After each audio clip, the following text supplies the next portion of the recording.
Gelsinger.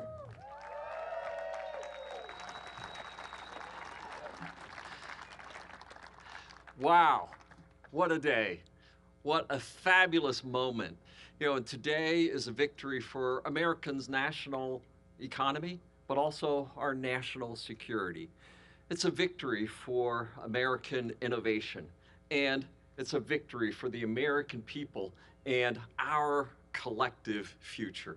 Because in our modern world, everything relies on chips. Every aspect of humanity is going digital and relies on chips. And their production shapes the future of all of humanity. The world we know and the world we are creating for our generations to come, our kids and grandkids and their children, it is all built upon this magic of silicon, which is why we are here today, to continue to invest in the transformative power of this amazing technology. By signing the US CHIPS Act, President Biden showed that we are committing to building this critical industry back on American shores.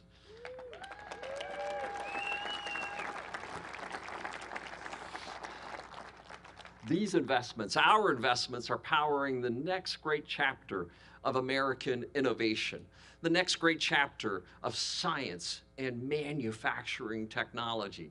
And the timing couldn't be more critical.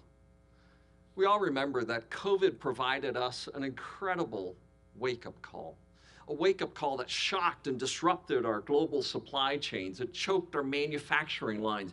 It kept essential products away from people when they needed them most. And all because $1 and $2 semiconductor chips weren't available. Manufacturing lines stopped. Make no mistake, fragile global supply chains are a threat not just to our economic, but also to our national security as well. By coming together today, we are declaring that America will not surrender leadership to our competitors. We are choosing innovation over inaction. We are building a future with geographically balanced and resilient supply chains, right here in America, right here in Arizona.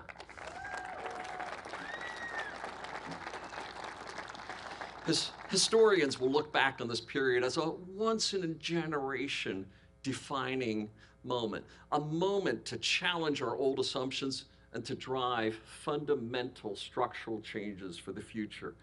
America must lead the way into this new era by regaining our leadership, especially with the turbocharged acceleration that AI is providing to our world and its incredibly promising potential.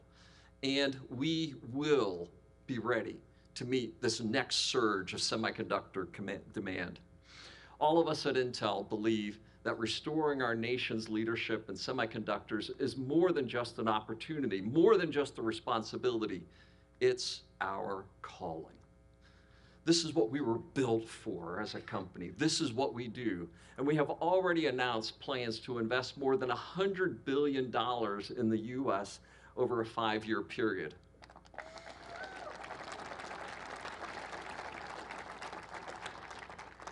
I first walked through the doors of this iconic company as an 18-year-old kid with an associate's degree starting as a technician. I took the job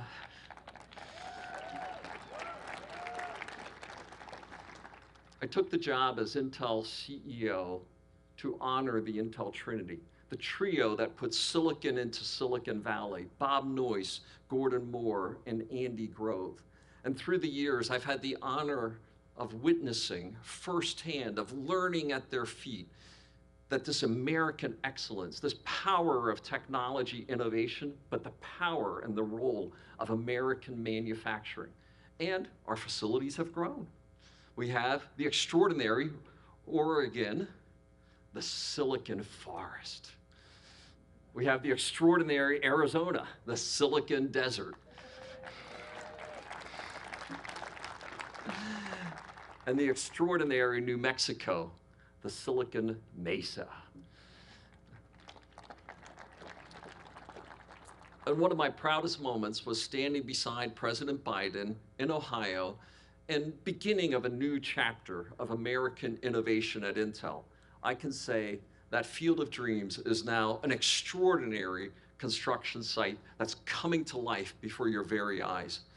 We are so proud that President Biden and Secretary Raimondo believe in this vision of expanding U.S. chip-making capacity and capabilities. And I am grateful for this funding and the confidence and commitment that you are placing in us. Mr. President and Madam Secretary, we will not let you down.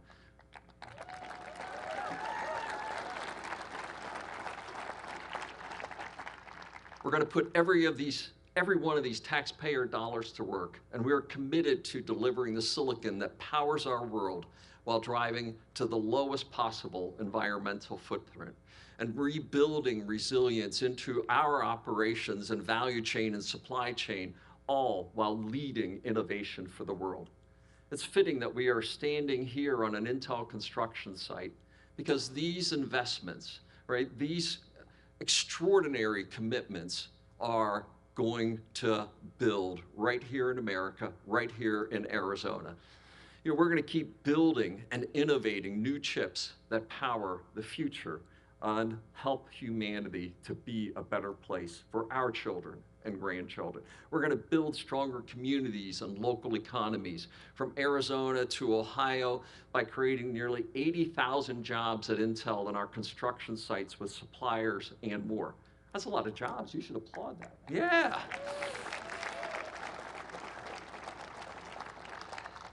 And we're going to continue to support our employees like Tien Dixon, a Native American, a member of the Sheet Metals Union, Local 359, and responsible for metal sheet detailing right here at Intel.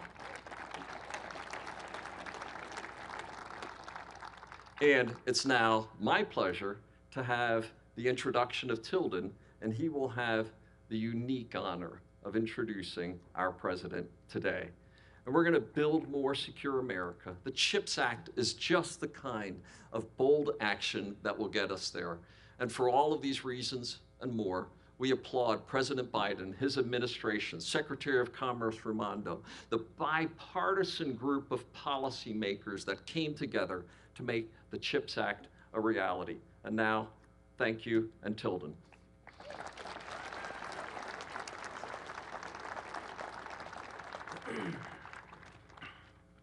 Good afternoon, everyone. My name is Tien Dixon, and I'm a proud second-generation sheet metal worker and a member of Smart Local 359. I am also a Navajo Nation tribe member, and I grew up in a union household. Excuse me. My father, my uncles, my cousins are all sheet metal workers. I saw firsthand the great value of a good job with a livable wages, health care, and pension benefits. Times were not always great with the ups and downs of construction, but my father taught me if you work hard and you have union brothers and sisters to lean on, you'll always get ahead. Thank you. I chose to follow his footsteps and joined the Local 359 in 2012. I served my apprenticeship and then secured a job at the Intel construction site where I've been for the past 6 years. It was a commitment to go to class and work a full-time job for many of years.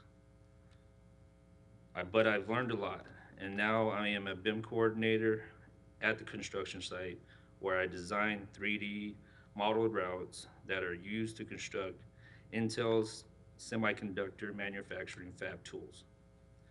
I love my job. I am currently saving so that one day, very soon, I can buy a house.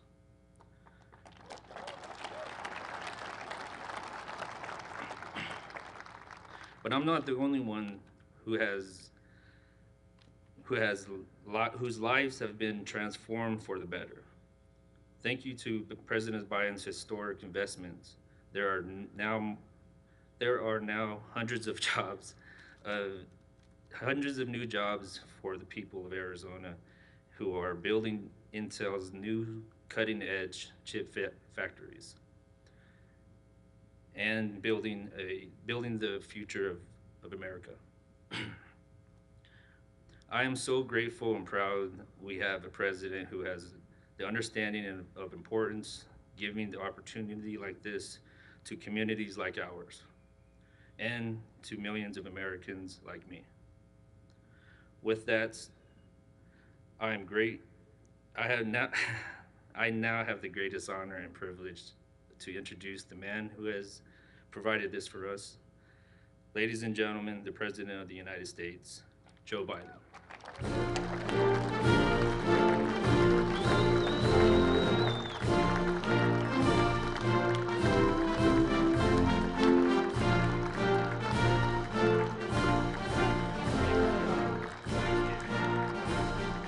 Hello, hello, hello. By the way, your dad is right about unions. Your dad is right. Unions built the middle class. Wall Street didn't. Unions built the middle class. So thanks, Tillman, for that introduction. And union sheet metal worker, proud member of the Navajo Nation, you're going to be building the future here in Arizona. And Arizona is building the future. Thank you, Governor Hobbs. She had to leave, but welcomed me to the state and for your partnership all across the board.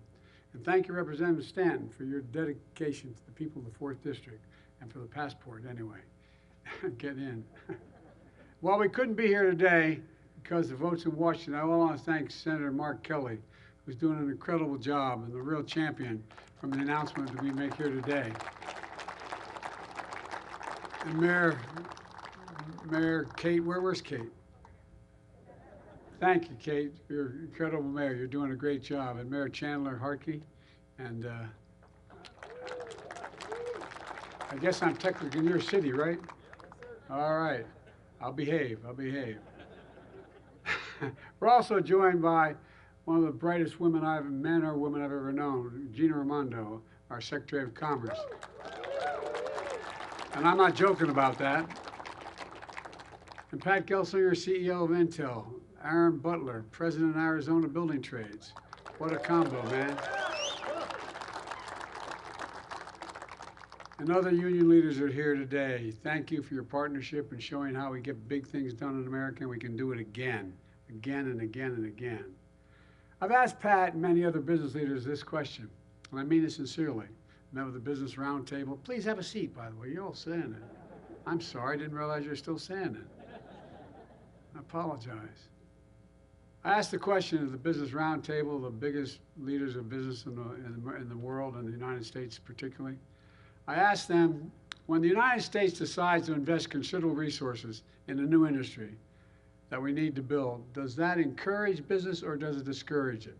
And the answer is overwhelmingly, it encourages it, overwhelmingly. Folks, during the pandemic, we had to learn about supply chains and the shortage of semiconductors. Those tiny computer chips you all out here know very well, smaller than the tip of your finger, that power everything from the lives of your cell phones, cars, dishwashers, satellites, weapon systems. America invented these chips. Don't forget that we invented these chips. And over time, some thought it was cheaper to send the manufacturing overseas because labor was cheaper. As a result, when the pandemic shut down chips factories overseas, prices of everything went up. First time Americans began to realize just how important they were. Unlike my predecessor, I was determined to turn things around, to invest in America, in all Americans. And that's what we've been doing. In January of 2022, Pat came to the White House where we announced a historic investment to build a state-of-the-art semiconductor factory in Ohio, factories in Ohio. We were joined then by Sherrod Brown, the Ohio senator, who talked about why it's time to bury the phrase Rust Belt. And Pat said at the time we should start calling it the Silicon Heartland, and it is becoming that. By March of this year, Pat was my guest at the State of the Union, where we talked about 1,000 acres outside of Columbus, where semiconductor manufacturing facility and fabs were being built, which I referred to at the time as the field of dreams. And boy, it's turning out to meet people's dreams out there. In August, Senator Kelly and Sherrod Brown got the CHIPS and Science Act to my desk. It was one of the most significant science and technology investments in our history. By September, I joined Pat in Ohio and to break ground for the new factory. Within 9 months, We're just getting started since the My CHIPS Science Act was led to partnership with companies investing billions and billions of dollars across the country, bringing semiconductor manufacturing back to America, jobs of the future back to America, including here in Arizona with significant help of Mark Kelly. I tell you what, I'm so glad this is happening. Those phone calls every 20 minutes were getting old. I tell you, he is committed. In December 2022, I came to Phoenix, where I joined so many of you, as well as the CEO of Apple, Tim Cook, to talk about the historic investments that the CHIPS and Science Act was delivering to make chips here in Phoenix. Today, Pat is building here on another field of dreams.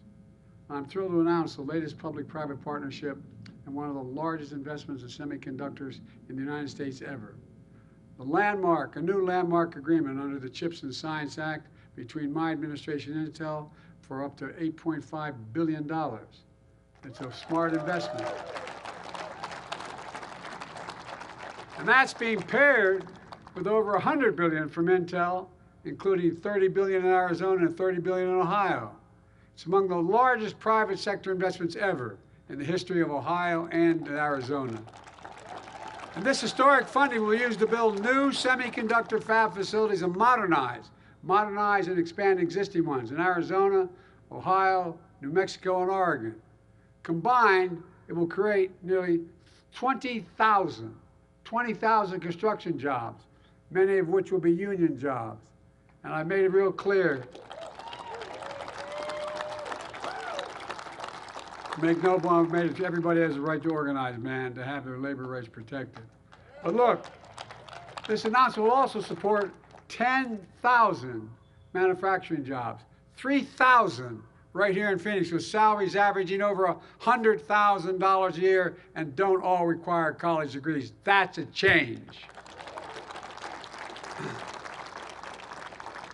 For the first time in a long time, many of these facilities won't just manufacture regular semiconductors. They're going to once again begin to make the most sophisticated, advanced, and powerful leading-edge chips. Each chip has, it blows my mind, has trillions of tiny features. The width of a strand of human DNA, 40,000 times thinner than a single human hair. They require manufacturing precision, down to the size of a single atom. The process is enormous, requires enormous amounts of information, and with lightning speed they'll produce. And they're critical to emerging technologies. They're going to power the future economy, like artificial intelligence, quantum computing, 6G communications. And to make everything faster, lighter, smaller, and more reliable. Folks, it's about time. Even though we invented the most advanced chips, we make 0% of them today. 0% of the most advanced chips today. Nearly all manufacturing of leading-edge chips across the entire industry moved overseas to Asia years ago. That's why today's investment is such a big deal. We will enable advanced semiconductor manufacturing to make a comeback here in America after 40 years. It's going to transform the semiconductor industry and create entirely new ecosystems, entirely new research and design, and manufacturing and advanced chips in America. By the way, parenthetically, I said we're going to become the manufacturing capital of the world again.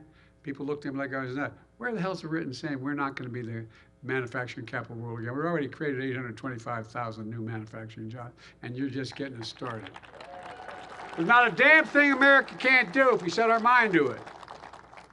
It's going to put us on track to manufacture 20% of the world's leading-edge chips by the end of the decade. And right here in the United States, Intel is committed to net zero greenhouse gas emissions by 2040, and using 100% renewable electricity to power these fabs. And there's more, because this isn't just about investing in America. It's about investing in the American people as well. That's why we're dedicating $50 million of CHIPS funding to partner with Intel and community stakeholders like community colleges, state and local governments, labor unions, and universities to train a new generation of workers for the semiconductor industry. That way, people don't have to leave their hometowns to get good-paying jobs and support their families. And here in Arizona, Arizona State University is expanding its engineering program. Gets this. Every time, you guys know this, but every time I say it and I talk about it, it's just astounding to me. It's going to expand their engineering to over 10,000 additional students. 10,000 additional engineering students. Community colleges are training new technicians and launching free semiconductor technician programs led by Intel employees. Local unions are building training centers for apprenticeships. And Intel is investing in semiconductor education starting as early as high school, so students get hands-on experience and a path to good-paying jobs, whether or not they get to go to college. The same thing is happening in other states as well. It's all part of my Investing in America agenda, which has attracted $675 billion. $675 billion in private sector investments and ignited a manufacturing boom in America, a clean energy boom, a jobs boom, all here in America, finally. Since I took office, America's had the strongest growth of any major economy in the world.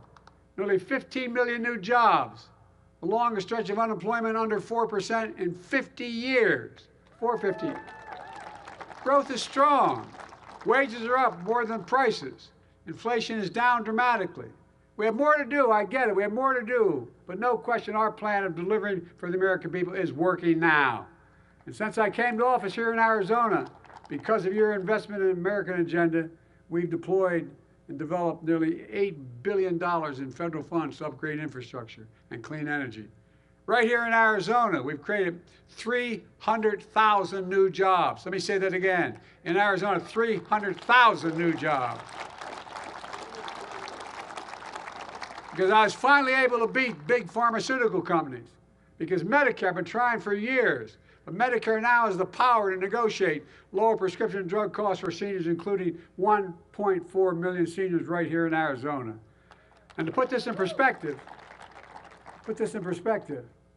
whatever prescription you have made by any American drug manufacturer, jump on Air Force One, they'll fly to any country, any major city in the world, from Toronto to Berlin to Baghdad, anywhere around the world.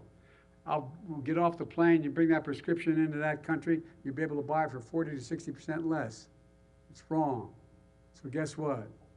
When we began to manufacture, we negotiate with, when I said, look, Medicare buys all these drugs, billions of dollars worth to take care of Medicare and Medicaid. Well, guess what? You know how much it costs to make insulin? Anybody know anybody needs insulin? Raise your hand. You're darn right. Well, guess what? It's now $35 a month. You know how much? It was $400 a month. You know how much it costs to make it? $10. $10. And they will cap the total out-of-pocket expense for prescription drugs, all the drugs a senior has to take, all of them, at $2,000, including expensive cancer drugs that cost $10,000, $12,000, $15,000 a year. They never have to pay more than $2,000 a year for all the drugs they need. But folks, by the way, not only saves seniors money, it saves taxpayers a significant amount of money. We reduces the consequence of the law I wrote and got passed. We reduced the federal deficit by $160 billion. Hear me? $160 billion. You know why? Medicare doesn't have to pay $400. They have to pay $35 for that prescription, and much, much more. Exorbitant prices. It's all part of my economic vision for this country. I determined that I was going to build the economy from the middle out and the bottom up, not the top down. Because when you do that, the poor have a ladder up, the middle class does well, and the wealthy still do very well. We all do well. Let's be clear. Let's be clear. It's a fundamental break from the trickle-down economics supercharged by my predecessor. On his watch, companies sent American jobs overseas for cheaper labor and imported products. We're creating jobs in America and exporting American products. Well, my predecessor and his allies in Congress want to go back. In fact, the vast majority of the team on the other side, my Republican friends, didn't vote for the CHIPS and Science Act. The majority of them did. And now they're trying to repeal the Inflation Reduction Act, the most significant action ever on climate. That's going to create hundreds of thousands of jobs, many of them in their own states, in your district, particularly in states like Arizona. That's when my predecessor was in office. He enacted instead a $2 trillion tax cut where they overwhelmingly benefit the very wealthy and the biggest corporations. By the way, I'm not anti-corporation. I come from the corporate state of America. More corporations are incorporated in Delaware than every other state in the union combined. And I represented for 36 years. But they can't get greedy. And we want to do, here's what he wants to do this again. The bottom line, I want to build a future in America. My predecessor is going to let the future be built in China and other countries, not America, because it may be cheaper for those investing. Folks, I promise to be the president of all Americans, whether you voted for me or didn't vote for me. Today's investment helps all Americans in red states and blue states, all across America, urban, rural, suburban, and tribal communities. But we're not leaving anyone behind. We're not, if we invent it in America, it should be made in America.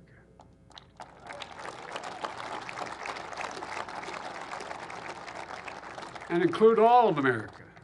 Folks, let me close with this. I've been determined to make things in this country again. To build manufacturing capacity, as I said, we've created over 800,000 manufacturing jobs and we're still counting. To make sure we never again are in a position where during the pandemic, we're relying on other countries to make things that we badly need here at home to be able to go forward. Folks, some folks didn't believe we could do this, but I've made no bones about it. I said for a long time, and I mean this from the bottom of my heart, if we invest in America, we can change the country's future and lead the world again. We are leading the world again. We're proving it's never been a good bet. It's never been a good bet to bet against America. I've spent more time with Xi Jinping, the leader of China, than any other world leader has. And I was with him, traveled 17,000 miles with him when he was vice president and I was vice president, before he became the leader. And we're in the Tibetan Plateau, and he asked me, he said, "Can you define America for me?" I said, "I sure can, one word." And he looked at me, I said, "Possibilities, possibilities." We haven't been the only nation in the world that's never, we have come out of every crisis we've ever been in stronger